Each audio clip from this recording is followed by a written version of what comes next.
World Milk Day, observed annually on 1st June, is being celebrated jointly by Indian Dairy Association, South Zone and ICA National Institute of Animal Nutrition and Physiology at NIANP. This year, the theme for World Milk Day 2025 is Let's Celebrate the Power of Dairy. To celebrate the World Milk Day, a national symposium Dairying for Nutritional and Livelihood Security is organized on 6th June. The event is graced by Shri B. Shivaswamy, Managing Director, KMF Ind and Captain G. R. Gopinath, Managing Director, Deccan Charters PVT Limited, as guest of honor Padma Shri Dr. V. Mohan, Founder, Chairman and Chief of Diabetology, Diabetes Specialties Center, Chennai, delivered Dr. K.K. Laya Memorial Oration on Role of Milk and Milk Products in Diabetes and Metabolic Disorders, followed by a lead talk on non-bovine milk, a nutraceutical adjuvant, by Dr. Artabandhu Sahu, Director, ICA NIANP, Bangalore. The symposium had several eminent speakers delivering talks on multifaceted dimensions of dairying like optimizing productivity, resource utilization, sex-sorted semen, RFID and traceability, fodder availability, dairying in island regions and feed additives for improved health and production. Approximately 200 members from the dairy cooperatives, dairy industry, processors, academia and research scientists participated in the event.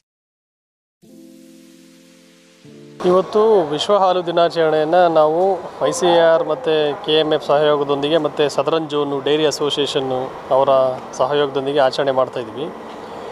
ಇದು June 1ರಲ್ಲಿ ವಿಶ್ವ ಹಾಲು ದಿನ ಅಂತ ನಾವೇನು ಆಚರಣೆ ಮಾಡ್ತಾಯಿದ್ದೀವಿ. ಅದನ್ನು ಇವತ್ತು ಈ ಸಂಸ್ಥೆಯಿಂದ KMF ಮತ್ತು Southern Zone Indian Dairy Association ಇವರ ಸಹಯೋಗದಲ್ಲಿ ಮಾಡಿದ್ದೀವಿ. ವಿಶ್ವ ಹಾಲು ದಿನಾಚರಣೆಯನ್ನು ಆಚರಣೆ ಮಾಡೋದು ಉದ್ದೇಶ ಏನು ಅಂತಂದರೆ,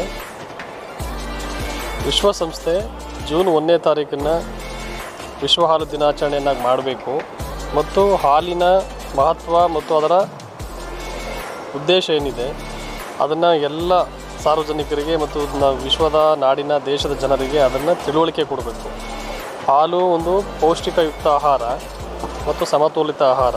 ಹಾಗಾಗಿ ವಿಶ್ವ ಹಾಲು ದಿನಾಚರಣೆಯ ದಿನದಿಂದ ನಾವು ಹಾಲು ಮತ್ತು ಹಾಲಿನ ಉತ್ಪನ್ನಗಳನ್ನು ಬಳಸೋದ್ರಿಂದ ಎಷ್ಟು ಅನುಕೂಲ ಆಗುತ್ತೆ, ಸಾರ್ವಜನಿಕರಿಗೆ ಆರೋಗ್ಯದ ಮೇಲೆ ಏನು ಇಂಪ್ಯಾಕ್ಟ್ ಆಗುತ್ತೆ, ಮತ್ತು ಅದರದ ಪೌಷ್ಟಿಕಾಂಶಗಳನ್ನು ಈ ಮಾಲ್ನ್ಯೂಟ್ರಿಷನ್ಸ್, ವಿಶೇಷವಾಗಿ ಮಾಲ್ನ್ಯೂಟ್ರಿಷನ್ಸ್ ಚಿಲ್ಡ್ರನ್ಸು ಮತ್ತು ಗರ್ಭಿಣಿ ಸ್ತ್ರೀಯರಿಗೆ ಹೆಚ್ಚು ಪೋಷಕಾಂಶವುಳ್ಳ ಹಾಲು ಕೊಡಬೇಕು ಅನ್ನೋದು ಇದರ ಮಹತ್ವದ ಉದ್ದೇಶ.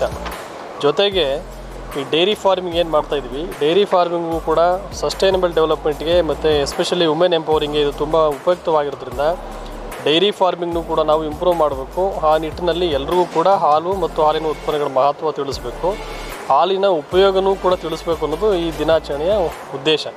ಹಾಗಾಗಿ ICAR ಮತ್ತು NIMP ಜೊತೆಗೆ ನಮ್ಮ KMF, IDA ಸೌತ್ ಜೋನ್ ಇವರೆಲ್ಲರೂ ಕೂಡ ಸಹಯೋಗದಿಂದ ಮಾಡ್ತಾ ಇರೋದೇನು, ಹಾಲು ಮತ್ತು ಹಾಲಿನ ಉತ್ಪನ್ನಗಳ ಮಹತ್ವವನ್ನು ಎಲ್ರಿಗೂ ತಿಳುವಳಿಕೆ ನೀಡಬೇಕು. ಕೆಲವು ತಪ್ಪು ಕಲ್ಪನೆಗಳಿರ್ತದೆ, ಹಾಲು ಸೇವಿಸೋದ್ರಿಂದ ಏನಾಗುತ್ತೆ ಅಥವಾ ಹಾಲನ್ನು ಹೇಗೆ ಸೇವಿಸಿದ್ರೆ, ಈ ಕೆಲವು ನೀವು ನೋಡ್ತೀರ ಹಾಲು ಮತ್ತು ತುಪ್ಪ ಬಳಸಿದ್ರೆ ಇದು ಕೊಬ್ಬಿನ ಅಂಶ ಇರೋದ್ರಿಂದ ಅದನ್ನು ಹೆಚ್ಚು ಬಳಸಬಾರ್ದು, ಅದಕ್ಕೆ ತಪ್ಪು ಕಲ್ಪನೆಗಳಿರ್ತವೆ. ಆ ಥರದ ತಪ್ಪು ಕಲ್ಪನೆಗಳನ್ನು ಜನಗಳಿಗೆ ಸರಿಸಬೇಕಾಗುತ್ತೆ. ಅದ್ರ ಬಗ್ಗೆ ತಿಳುವಳಿಕೆ ನೀಡಿ ಹಾಲು ಮತ್ತು ಹಾಲಿನ ಉತ್ಪನ್ನಗಳನ್ನು ಹೆಚ್ಚು ಬಳಸಬೇಕು. ಆ ನಿಟ್ಟಿನಲ್ಲಿ ಈ ದೇಶದ ರೈತರು ಮತ್ತು ಡೈರಿ ಫಾರ್ಮರ್ಸ್ಗೆ ಸಪೋರ್ಟ್ ಮಾಡಬೇಕು ಅನ್ನೋದು ಈ ಕಾರ್ಯಕ್ರಮದ ಉದ್ದೇಶ. ಭಾಳ ಕಮ್ಮಿ ಡೈರಿ ಫಾರ್ಮಿಂಗ್ ಮಾಡೋದ್ರಿಂದ ಅದೇ ನಮ್ಮೀಗ ಹಿರಿಯ ಒಬ್ಬರು ಉದ್ಯಮಿ ಹೇಳಿದ್ರು, ಡಾಕ್ಟರ್ ಕ್ಯಾಪ್ಟನ್ ಗೋಪಿನಾಥ್ ಅವ್ರು ಹೇಳ್ತಾಯಿದ್ರು. ಅವರು ಕೂಡ ಒಬ್ಬ ಉದ್ಯಮಿಯಾಗಿ ಯಶಸ್ವಿ ಉದ್ಯಮಿ ಆಗಿದ್ದರೂ ಕೂಡ ಸಿವಿಲ್ ಏವಿಯೇಷನಲ್ಲಿ ಕೆಲಸ ಮಾಡಿದರೂ ಕೂಡ ಕೃಷಿನಲ್ಲೂ ಕೂಡ ನಾವು ಇನ್ನೂ ತೊಡಗಿಸ್ಕೊಂಡಿದ್ದೀವಿ. ಯಾಕೆ ಅಂತಂದರೆ ಕೃಷಿಗೆ ಅಷ್ಟೇ ಮಹತ್ವ ಇದೆ. ಅದೇ ರೀತಿ ಡೈರಿ ಫಾರ್ಮಿಂಗು ಕೂಡ ಇಂಪಾರ್ಟೆನ್ಸ್ ಇದೆ. ಆರ್ಥಿಕವಾಗಿ ಸದೃಢ ಆಗಲಿಕ್ಕೆ, ಜೀವನ ಮತ್ತು ಆರ್ಥಿಕ ಸಬಲೀಕರಣ ಆಗಲಿಕ್ಕೆ ಡೈರಿ ಫಾರ್ಮಿಂಗ್ ಮಾಡಬೇಕು. ಕೇವಲ ನಾವು ಸರ್ಕಾರಿ ಉದ್ಯೋಗನೇ ಬೇಕು ಅಥವಾ ಖಾಸಗಿ ಉದ್ಯೋಗನೇ ಬೇಕು ಅನ್ನೋದೇನಿಲ್ಲ.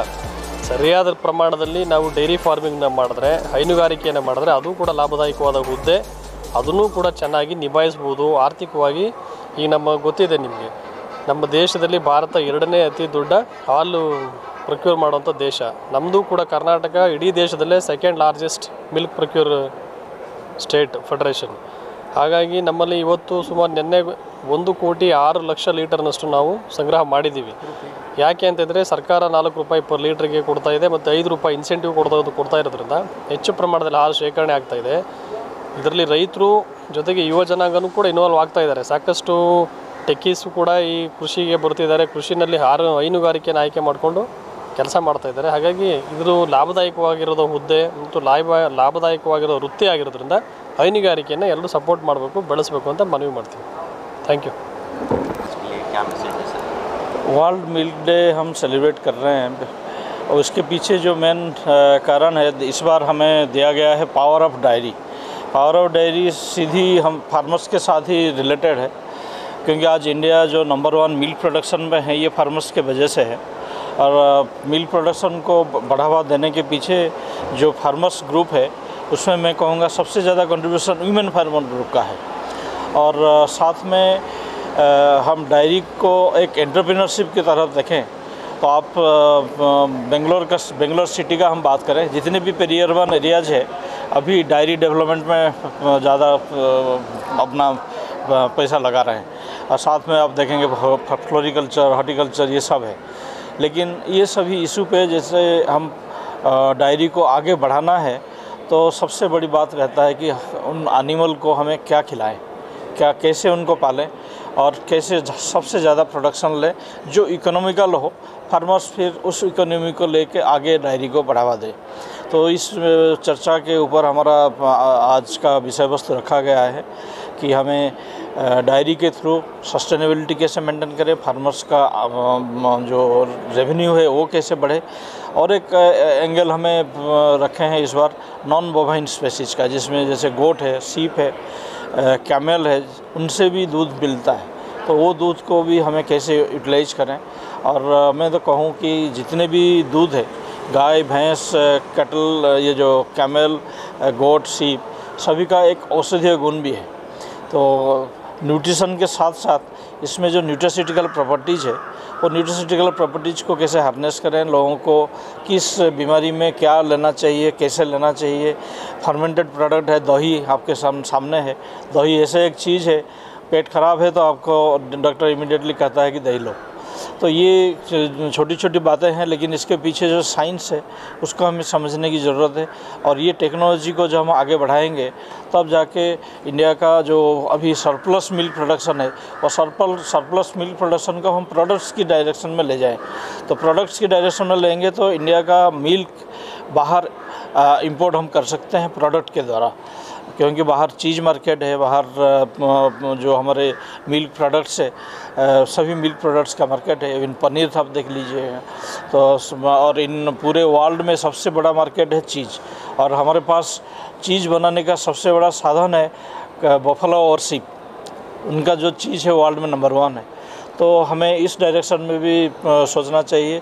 और फार्मर्स को हमें ऐसे कर्नाटक मिल्क फेडरेशन के थ्रू हो, अमूल के थ्रू हो या नेशनल डायरी डेवलपमेंट बोर्ड के थ्रू हो, हमें ये आगे बढ़ाना है. हमारे पास में sister institute national diary research institute है, उन लोग भी प्रोडक्ट्स के ऊपर काम कर रहे हैं. तो प्रोडक्ट्स डेवलपमेंट एक एडिशनल रेवेन्यू फार्मर्स के लिए उजागर करेगा. और मेरा आशा है कि ये आज का जो डेलिब्रेशंस है, इस डेलिब्रेशंस में हम जैसे इस बिंदु के ऊपर बात करेंगे, ये फार्मर्स के पास भी पहुंचेगा, हमारा कर्नाटक स्टेट गवर्नमेंट के पास भी पहुंचेगा, एनिमोलॉजी डिपार्टमेंट के पहुंचेगा. और एक बिंदु के ऊपर मैं टच करना चाहूँगा. KMF अपना मिल्क को पोर्ट ब्लेयर इनलैंड जो है हमारा है अंडमान निकोबार, वहाँ तक भी पहुँचाना चाहता है. तो उसके लिए भी प्रोसेसिंग टेक्नोलॉजी का ज़्यादा इम्पोर्टेंस है. हम कैसे प्रोसेस करें जो मिल्क का शेल्फ लाइफ बढ़े और फ्लूइड मिल्क वहाँ पहुँच जाए. आज भी आपको वहीं पे नंदिनी मिल्क मिलेंगे. मैं टूर पे गया था तो मैं देख के आया हूँ. और वो नंदिनी मिल्क हमारा एक दूसरे प्रोसेस की तरफ UHT प्रोसेस पे तरफ हो रहा है. हम कोशिश कर रहे हैं कि पास्चराइज प्रोसेस में मिल्क वहाँ पहुँच जाए तो चीप और ज़्यादा चीप रहेगा. इसलिए हम वहाँ के डायरेक्टर साहब को भी बुलाए हैं. और आज जैसे कुलकर्णी साहब बता रहे थे कि फ्यूचर में नवंबर में हम हो सके पोर्ट ब्लेयर में भी एक कॉन्फ्रेंस का आयोजन कर सकते हैं. ये सभी मुद्दे के ऊपर चर्चा होगा. मैं आप लोगों को हमारे national institute of animal nutrition में स्वागत करता हूं और आप लोगों के साथ ये वार्ता के लिए धन्यवाद देता हूं. आपका नाम sir? Doctor Arthabandhu Sahu. Represent my father. So my father has lived for the farmers and he's done everything for the farmers. So he was a part of the White Revolution with Dr. Kurian, setting up the first cooperatives in the south of India, starting with the E-Road project, and his career all revolved around the farmers. So it was all, everything was daring. He was a very humble man, like lots of the farmers, and he went to the grassroots levels to help them and to avoid middlemen from taking all the money and making sure that the farmers got the money and not the middlemen. So that was his whole idea, that you work for the farmers, you work for the grassroots.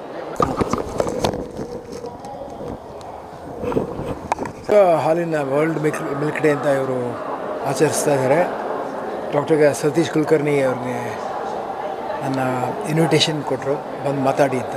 ಯಾಕೆಂದರೆ ನಾನು ಎರಡು ವಿಷಯ ಅವ್ರು ಹೇಳಿದ್ದು. ಒಂದು ಏನು,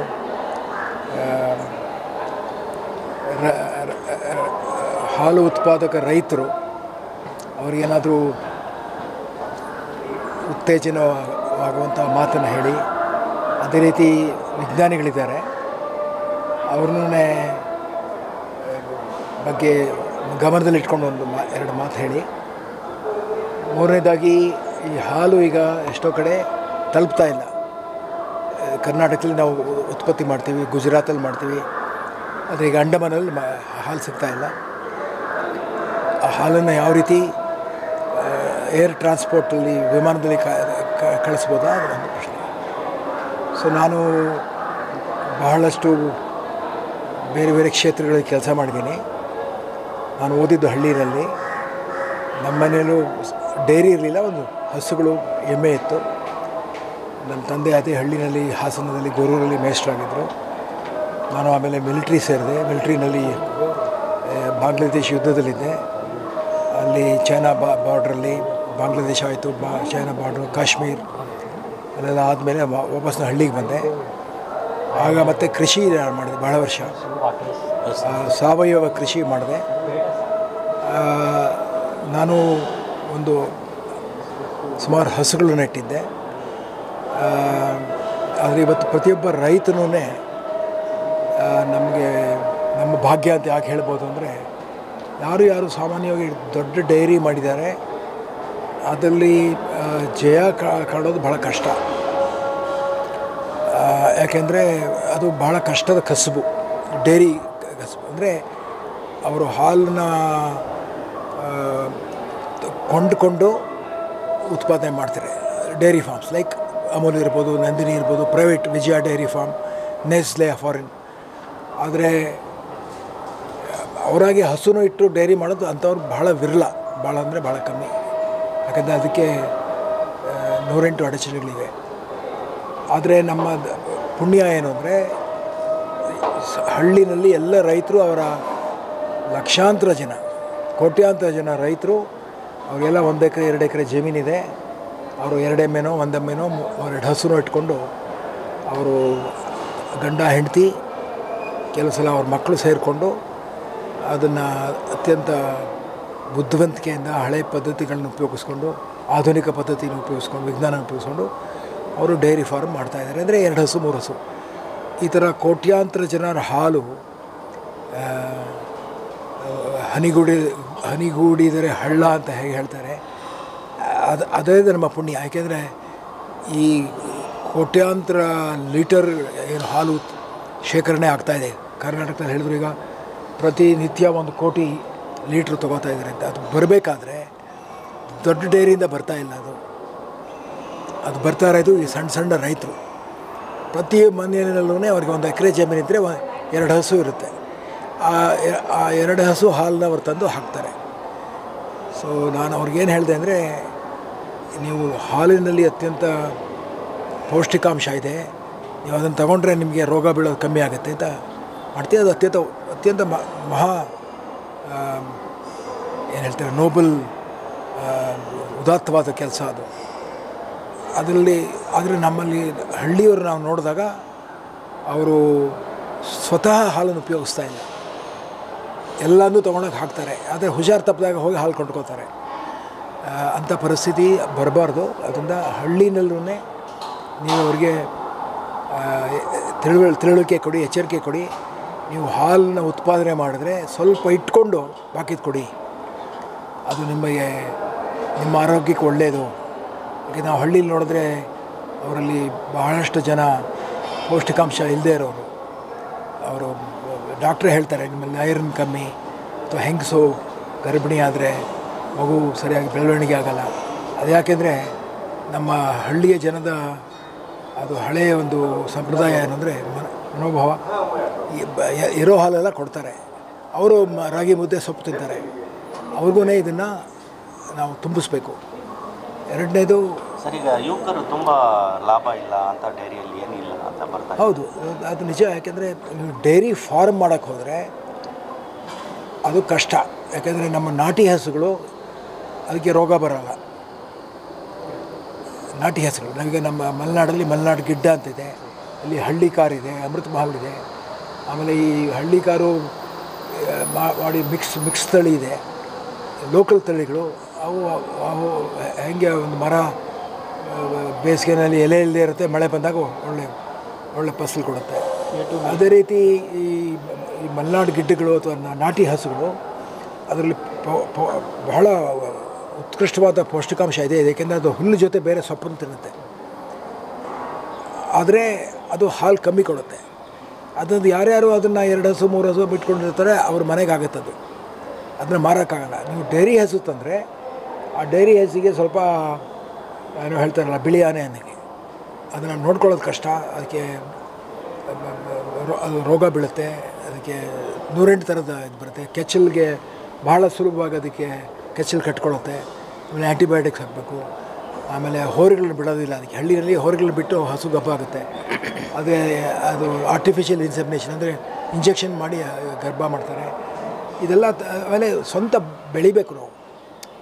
ಅವರು ಜೋಳ ಬೆಳೆದ್ರೆ ಹಾಲು ಸಿಗುತ್ತೆ, ಊಟಕ್ಕಿರಲ್ಲ. ಅವ್ರೇನು ಮಾಡ್ತಾರೆ, ರಾಗಿ ಬೆಳ್ಕೊತಾರೆ, ರಾಗಿ ಹುಲ್ಲು ಹಾಕ್ತಾರೆ.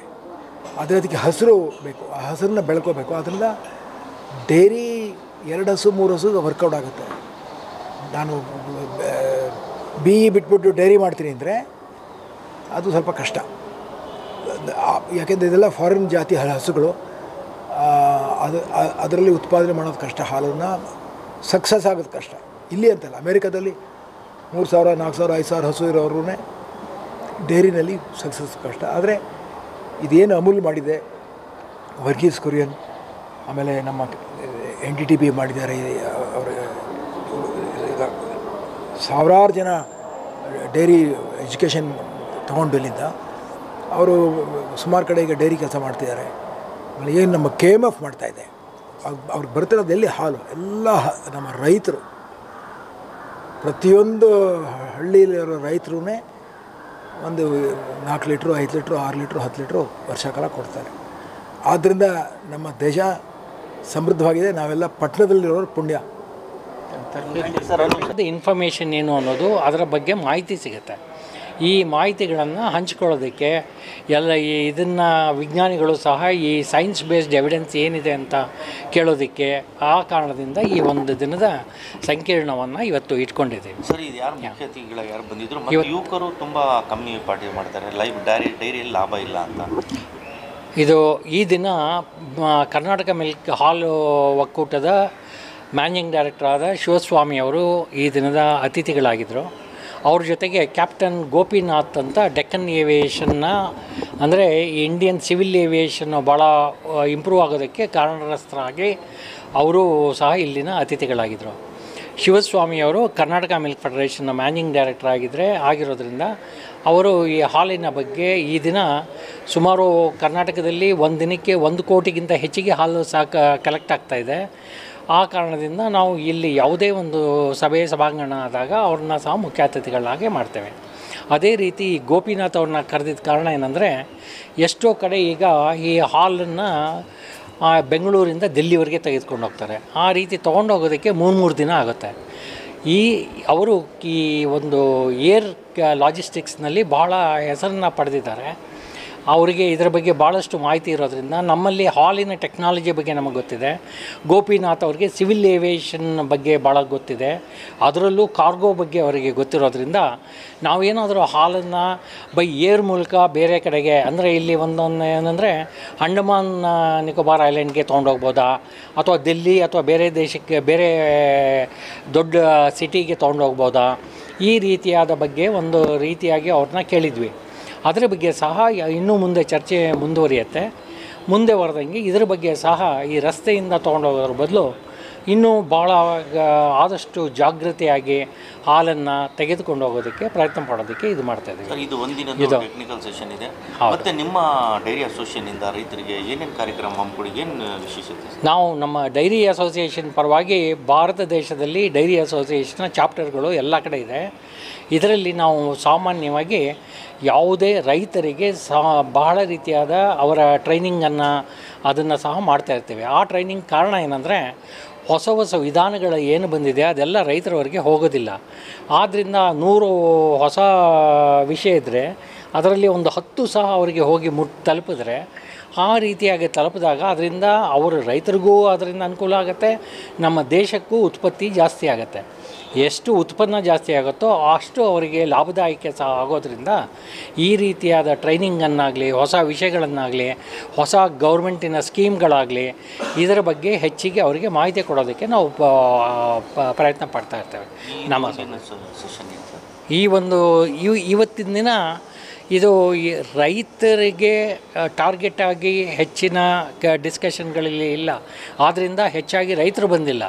ಇಲ್ಲಿ ಸಾಮಾನ್ಯವಾಗಿ ಈ ದಿನ ರಿಸರ್ಚರ್ಸ್ಗೆ, ಸ್ಟೂಡೆಂಟ್ಸ್ಗಳಿಗೆ ಆಗೋ ಥರ ಈ science based and evidence based, ಅಂದರೆ ವಿಜ್ಞಾನ ಅನ್ನೋದೇನು, ಹಾಲಿನ ವಿಜ್ಞಾನದಲ್ಲಿ ಹೊಸ ಹೊಸಗಳದ್ದು ಏನಾಗಿದೆ ಅನ್ನೋದನ್ನು ವಿಜ್ಞಾನಿಗಳಿಗೆ, ವಿಜ್ಞಾನದ ಪರವಾಗಿ ಟೆಕ್ನಿಕಲ್ ಆಫೀಸರ್ಸ್ಗೆ, ಅಂದರೆ ಯಾರ್ಯಾರು ಇದರಲ್ಲಿ ಆಗಲೇ ಕೆಲಸ ಮಾಡ್ತಾಯಿದ್ದಾರೆ, ಪರಿಣಿತಿ ಹೊಂದಿರ್ತಾರೆ, ಅವರಿಗೆ ಹೊಸ ವಿಷಯವನ್ನು ತಲುಪಿಸೋದಕ್ಕೆ ಮಾಡ್ತಾ ಇರೋದ್ರಿಂದ ಇವತ್ತು ರೈತರ ಟಾರ್ಗೆಟನ್ನು ಇಟ್ಕೊಂಡು ಇದು ಮಾಡಿಲ್ಲದೆ ಇರೋದ್ರಿಂದ ನಾವು ಹೆಚ್ಚಾಗಿ ರೈತರನ್ನ ಇಲ್ಲಿ ಬರ ಹೇಳಿಲ್ಲ. ಕಾರಣ ಏನಂದರೆ, ಈ ದಿನ ಬರೀ ವಿಜ್ಞಾನದ ಬಗ್ಗೆ ಚರ್ಚೆ ಆಗ್ತಾಯಿದೆ, ಆದ್ದರಿಂದ ನಾವು ಅವ್ರನ್ನ ಹೆಚ್ಚಿನ ಜನಕ್ಕೆ ಬರ ಹೇಳಿ. ಈ ದಿನದ ಸಂಕೀರ್ಣವನ್ನು ಇಂಡಿಯನ್ ಡೈರಿ ಅಸೋಸಿಯೇಷನ್ ಮತ್ತು national institute of animal nutrition and physiology ನಾವು ಇಬ್ಬರೂ ಸೇರಿ ಈ ದಿನ ಮಾಡ್ತಾಯಿದ್ದೇವೆ. ಇದು ನಾವೆಲ್ಲಿ ನಿಂತಿರೋ ಜಾಗ national institute of animal nutrition and physiology ಆಗಿದೆ. ಇಂಡಿಯನ್ ಡೈರಿ ಅಸೋಸಿಯೇಷನ್ ಸಹ ಪಕ್ಕದಲ್ಲೇ ಆಫೀಸ್ ಇದೆ. ನಾವು ಇಂಡಿಯನ್ ಡೈರಿ ಅಸೋಸಿಯೇಷನ್ ಅವರು ಇದರಲ್ಲಿ ನಮ್ಮಲ್ಲಿ ವಿಜ್ಞಾನಿಗಳಿದ್ದಾರೆ, ಡೈರಿಗಳವರಿದ್ದಾರೆ, ಪ್ರೈವೇಟ್ ಡೈರಿಗಳಿದ್ದಾರೆ, ಕೋಆಪ್ರೇಟಿವ್ ಡೈರಿಯವರಿದ್ದಾರೆ, ರೈತರಿದ್ದಾರೆ, ಈ ಇಂಡಸ್ಟ್ರಿಯಲಿಸ್ಟ್ ಇದ್ದಾರೆ, ಎಲ್ಲರೂ ಇರೋದ್ರಿಂದ ಯಾರಾದರೂ ಈ ರೀತಿಯಾದ ಇನ್ಸ್ಟಿಟ್ಯೂಷನ್ಗಳು ನಮ್ಮನ್ನು ಕೇಳಿದ್ರೆ ಕೆಲವು ಸಲ ಅವ್ರ ಜೊತೆ ನಾವು ಸೇರಿ ಸಹ ಈ ರೀತಿಯಾದ ಸಂಕೀರ್ಣಗಳನ್ನ ಮಾಡ್ತೇವೆ. ಈ ದಿನ national institute of animal nutrition physiology ಅವರು ಈ ನಮ್ಮ ಜೊತೆ ಸೇರಿ ಒಟ್ಟಿಗೆ ಮಾಡೋಣ ಅಂತ ಅಂದಿದ್ದರಿಂದ ಈ ದಿನ ನಾವು ಅವ್ರ ಜೊತೆ ಸೇರಿ ಮಾಡ್ತಾಯಿದ್ದೀವಿ.